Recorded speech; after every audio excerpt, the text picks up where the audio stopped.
Okay, we actually have a lot of packages to go through today, so I have to begin with this big one that doesn't fit on here. It seems a little oversized. If I remember right, it is a limited edition set, but I didn't think it was a specifically big set.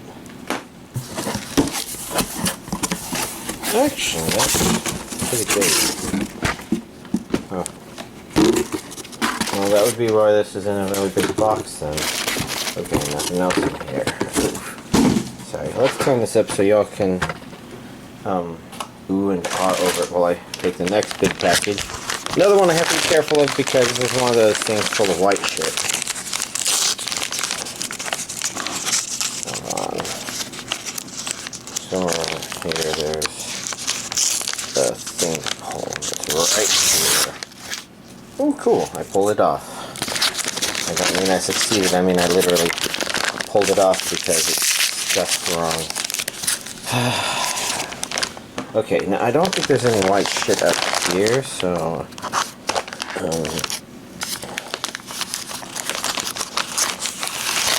yeah, okay. That's okay.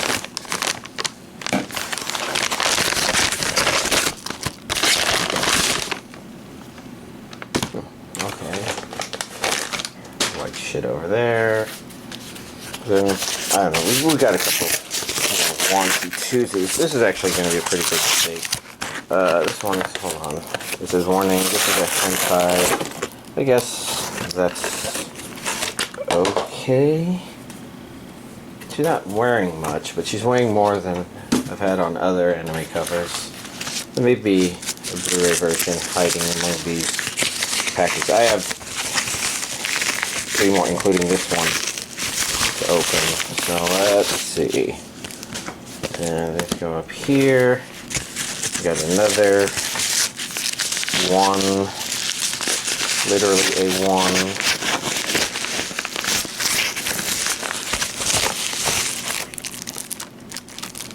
Okay. And then finally we got a white plastic kind, which I'm going to just a wee bit to start. Close enough. Okay. Well, I guess before we begin with that, let's note Hump Bang. It is a hentai DVD, I guess. Yeah. I mean, yeah, that's very hentai. Oh, I mean, it does say absolutely not for children, so you know it's hentai. But yeah, there's all other things happening on there. Anyways. We've got Great Conquest, the Romance of the Three Kingdoms, which I do believe is anime. I'm trying to read that down there. It's failing. Japanese and English audio. Valiant Fight for Freedom. Now, Three Kingdoms. Wait, I don't know anything about it. I was thinking I knew that was Chinese, but actually, I don't know.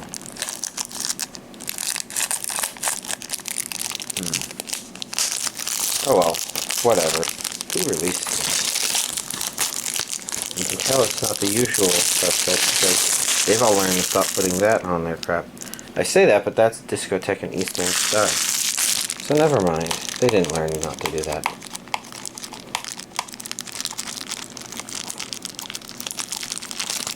But we are going to be careful about taking this sticker off.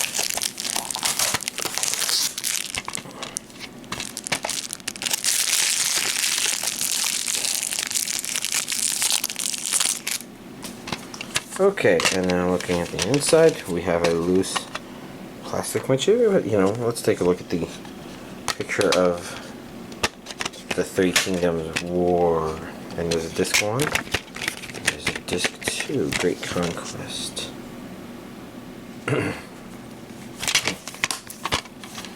Next up, we have Mysteria Friends collection. Okay, so we have some sort of cute dragon girl there, and then I was looking at her on the side of the camera over here, and she looks pretty normal. Oh look, this one was English dubbed. It's only 10 episodes. I can't read that. I mean, I could, but right now my eyes are tired and I'm just... trying to get through this. I'm not trying to shortchange all that, so if I don't seem to be moving fast, it's okay. Put this here.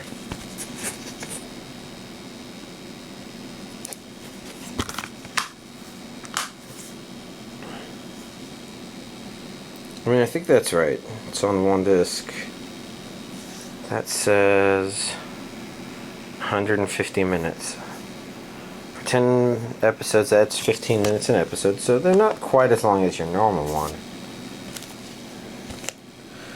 Here we have Eureka 7 High Evolution Anemone.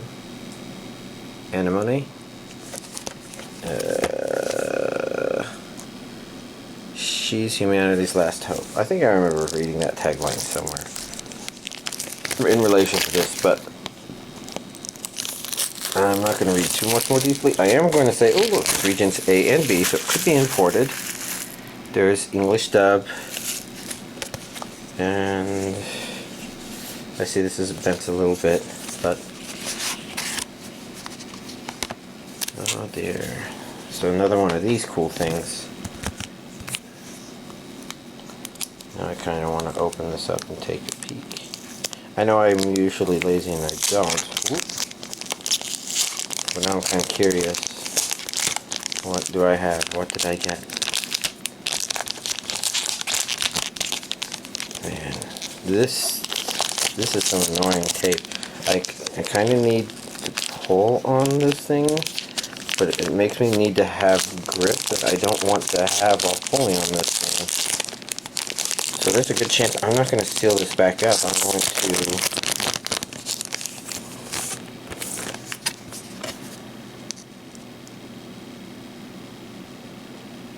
interesting. It's not human character. Okay. Now we go deep inside to look at the inside. I mean, what else would you look at on the inside? I see an A and a B there, and a thing there. So I guess there's a Blu-ray and DVD versions. This is a movie, right? If I close this back up and place this back in here and look at the back, which was faced up, this says movie on DVD. Movie plus extras on Blu-ray. You know what? I have a sneaky suspicion this goes in here first, and then in here. Let's do that for some reason. Next up, we have Meisei Story Part 1. Looks like it's a baseball anime. Let's do this to look for sexy runner's leg, or not runner, baseball, or what do you call someone that does baseball? Baseballer? No. Baser baller? Ballin'.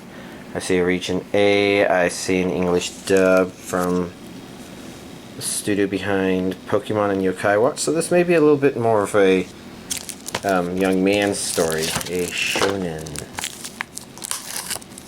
Although shonen is really more of a story for young men, but wait. I'm thinking too much. I have to stop. So he's the same as the picture on there. So is that main character? She's a girl. I don't think that's the same character. So does that mean it's called mixed? Does this have to do with the baseball team with a mix of genders? That would be interesting. I don't think that's quite what it means. Oh well. Next up we have Black Clover. This should be season 2. And you can see there it says. Okay, you can't see a damn thing. Maybe you can. I can't see a damn thing on this camera. Actually, it should just say season 2 on the bigger box. Because I think what they started doing is they started realizing that, I think I mentioned this before, that doing a season 1 with a limited edition thing requires people to say, oh yes, I want this. hold on. This is regions A and B. This is the collector's box. Big enough to fix your season 2. Oh, nice.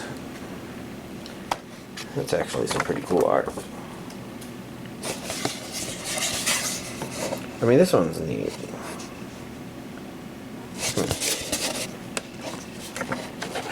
And this is telling you about owning the collection. So 5 parts. Part 2, Part 3. Well, what do I have here then? This is Part 3.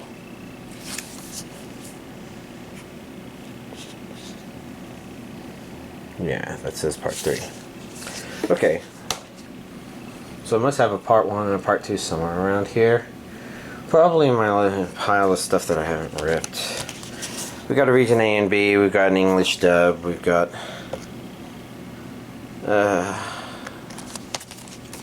stuff. I see the face recognition recognizes their face.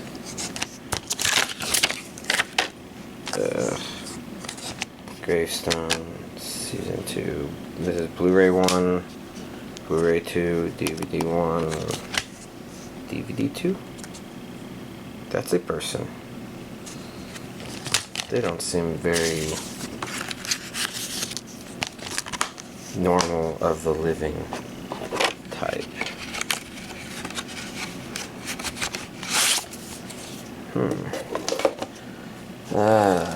Let's see. Then we have Afterlost.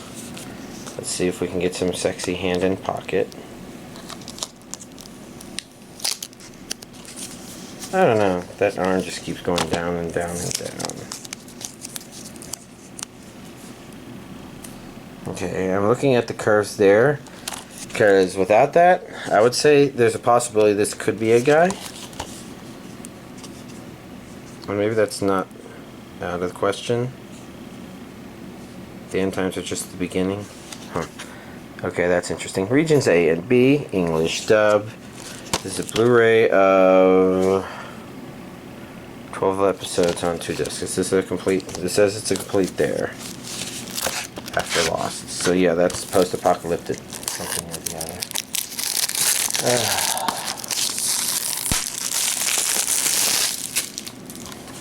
Okay. And then we have disc 1, disc 2,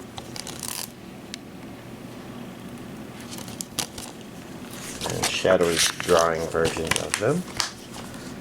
Now this one's a curiosity.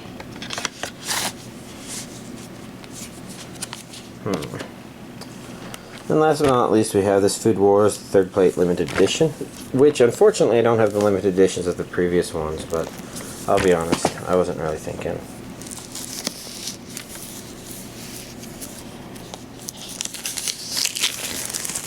Guess this might be a hint as to what I missed with the previous limited edition.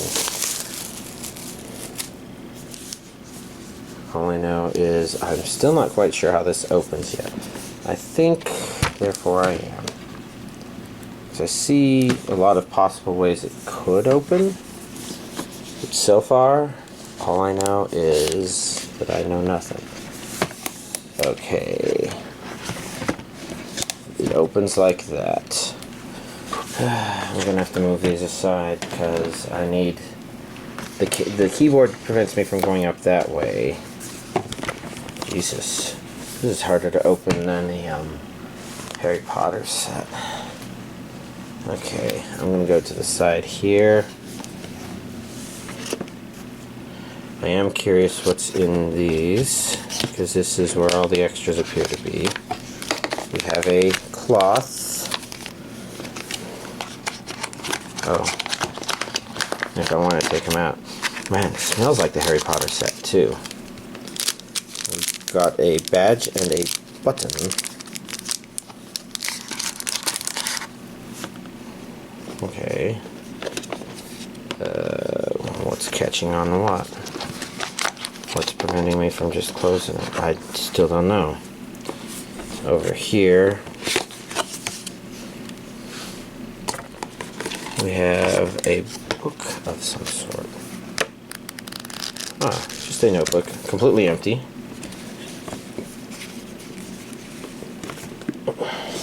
Probably for now and forever, given that I just don't use a lot of my extras, you know.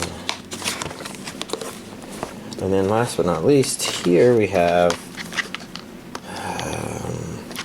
Blu-ray and DVD versions of it. Let's start with the DVD version since that's on the bottom. Turn it this way. DVD, 5 discs. Something tells me this isn't a 12 episode thing. So if I look a little bit closer, 24 episodes on 5 discs. English dub.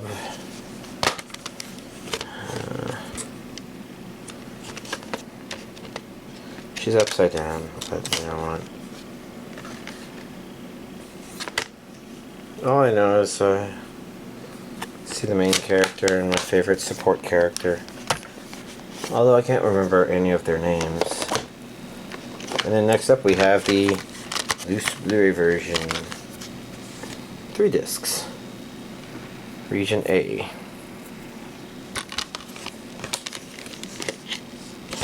That would be why it's loose. Because the thing on the inside is loose. Oh shit.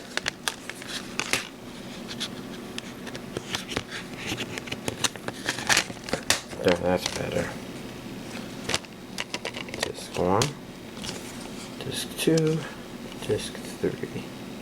Man, somas are weird. Anyways.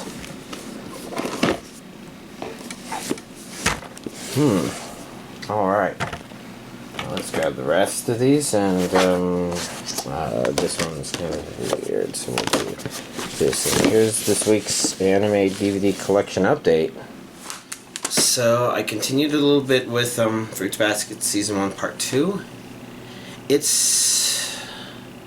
having trouble focusing on it. I think there's actually a notable story deficiency right here. Not like something that kills a series, but one of those things where it feels like the series isn't going anywhere other than checking off boxes right now. Like, instead of characters interacting with our main characters, it's just they're more trying to introduce the rest of the somas, you know, the zodiac animals. So Little Boy was a completely detestable shithead, but you know, other than that, you know, interesting characters, but I don't know. I didn't feel like the series was progressing as a series, which means that if it's done, I think it's done, then maybe it will. So maybe if I actually pop disc 2 and that'll be good. But I felt like checking out Grimm's notes, and I only watched the first episode, but I guess I got the general idea. Not that I necessarily gave the series a fair chance. One episode is only one episode, and it was okay. I'm trying to think if I do want to say. Yeah, I think it's fine, because you find out that our main character transforms into a girl, because I guess the idea is they transform into storybook characters. Like, one of them's Robin Hood, for example, and our main character transforms into Alice in Wonderland. Now, for some reason, they have superpowery sort of stuff, but it's fine. I can't say why it didn't necessarily grab me. It's a kind of interesting idea about the story of the characters from their perspective, as if it's a universe, not just a universe where the story happens once and only once, but rather where people are destined to live the story over and over again, but somebody's changing things so that those stories aren't being told that way. Which isn't exactly what I said, but you know, it's kind of along the lines of, oh, is somebody rewriting famous stories? And I don't know where it goes with it from that, because it kind of introduces this idea that's kind of in counter to something that it already introduced, and it's a kind of interesting mystery. But I probably just don't have much energy to focus on that for some reason. I keep not focusing on anything and keep not doing anything, although I will talk about some of the stuff I did do. And with my Friday friend, we popped in some Dragon Ball Super. So it's interesting because there's a possibility that it isn't just those. Maybe right now my attention is attenuated to specific modes of storytelling, because Dragon Ball Super at least was kind of engaging, even though objectively speaking, staring at it, it was doing some of what made Dragon Ball Z bad in terms of dragging on. Now, I'm not sure if it's making sense with power level related stuff, but it is still playing around with some ideas and curious. And there was a really notable part in here where they pretty much had a fight happening with Dragon Ball Z moves without all the tells that would allow you to kind of follow it. So it's a sort of like, you'll watch something where what's a really good example without spoiling anything.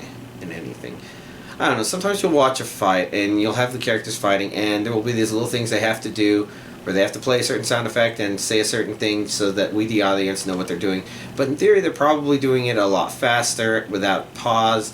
And there was a moment in here where they actually didn't have that stuff, so you just had to follow, oh, okay, he just used the Kaioken technique twice there, and there's a Kamehameha wave without, the build-up and the saying of it. They're just firing, and they're kind of showing you the battle much more fluidly than any other Dragon Ball Z battle I've seen, I think maybe even in movies. And that was pretty neat. We're finally getting hints as to the next level of, oh, this is what they're doing next, kinda. I mean, I've heard things that makes me think that they kind of don't make it a thing that just lasts forever, but it's a thing where we're watching it, we're supposed to be intrigued, and I do want to see how the Tournament of Power ends, but it is dragging on kind of slow, where the entirety of the 2 hours we watched constitutes like 20 minutes of in-show time or something like that. It's not the sort of thing that Dragon Ball Z is necessarily great about. It's a little dragging on. But okay, I mentioned other stuff, and I barely even spent time on VR chat this past week. I was just really zoning out, and that was before the daylight savings hour loss, and that 1 hour is still kicking my butt, maybe, unless maybe I have raccoon virus, or it sounds like maybe the allergens kicked up a notch. So something's kicking my ass, and maybe it's a little bit of two things or nothing. I don't know. I don't think I feel feverish. So it's probably not COVID-19. But you never know. But one thing I did do is I kind of realized, my company might do a Pokemon tournament as part of stuff. I guess later this year, maybe in August. And it made me realize I should probably fire up Pokemon Sword and construct myself a competitively viable team. This doesn't necessarily mean that it's a winning team per se, but it's the sort of team you want to put together that kind of takes into account a lot of strengths and weaknesses, has a bit of a battle plan, some win conditions, and they're not all Ivy bred. That's what bottle caps are for, but fortunately you seem to be able to get bottle caps a lot faster now. But putting the bottle caps aside, You know, you at least want the proper IVs maxed, the EVs to be trained properly. Get them up to level 100, and of course you'll probably want to do that in order to use bottle caps to finish off training anyways. Get them the right egg moves, all that sort of stuff, so that you have a team that might be able to hold its own. And I'm a little limited because there's a lot of really great Pokemon, OU Pokemon, that are, you know, the same old ones that have always stuck around in OU since their inception or their tweak. And in this case, I'm trying to focus on having the team be more Gen 8 focused, which is good because it forces me to kind of understand these Generation 8 Pokemon and some of these mechanics, and I think I just can't have that one Gigantamax.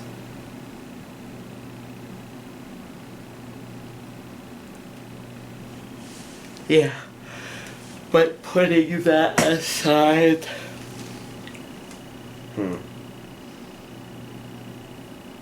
yeah, putting that one aside,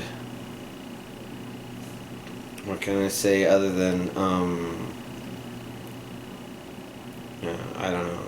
As you can see, I guess I'm lower energy than I thought. I'm trying not to bump into this stuff as well, because I'm sitting in a really weird angle here. But I've at least started. I figured out how to finally get Dynamax raids working online-ish.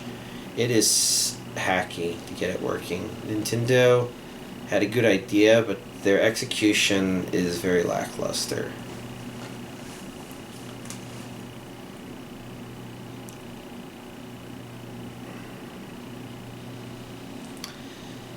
Yeah, and it's got issues. So, you know, I just continue doing all that stuff. Anyways, I guess I'm tired. I need to start processing this video. So y'all have a nice week.